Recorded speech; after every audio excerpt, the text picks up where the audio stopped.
C'est dans cette épicerie du quartier de Ngor que le jeune Alioune Diallo, 21 ans, passe l'essentiel de son temps. Guinéen, il est arrivé au Sénégal alors qu'il n'avait que 16 ans. Il était encore un tout jeune homme qui rêvait à l'époque de devenir footballeur.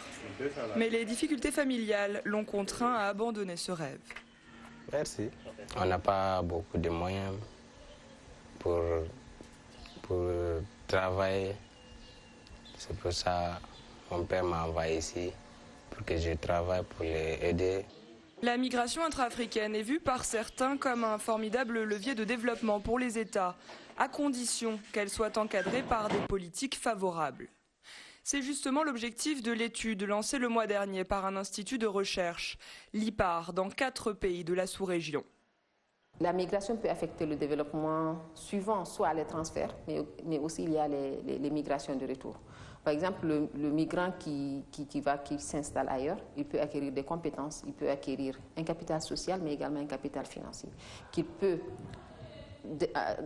lorsqu'il va retourner dans son pays, pouvoir mettre à profit pour développer des activités afin d'améliorer son niveau de vie, mais aussi le niveau de vie de sa communauté.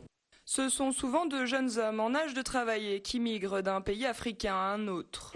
Mais les femmes sont elles aussi de plus en plus nombreuses. Hey.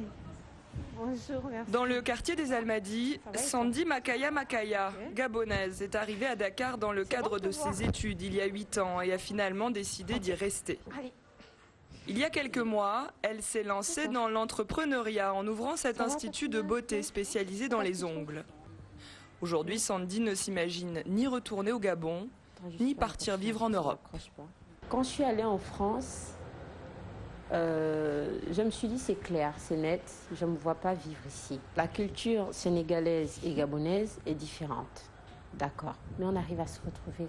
Comme on dit, on est entre nous. C'est bisson à bisson, quoi.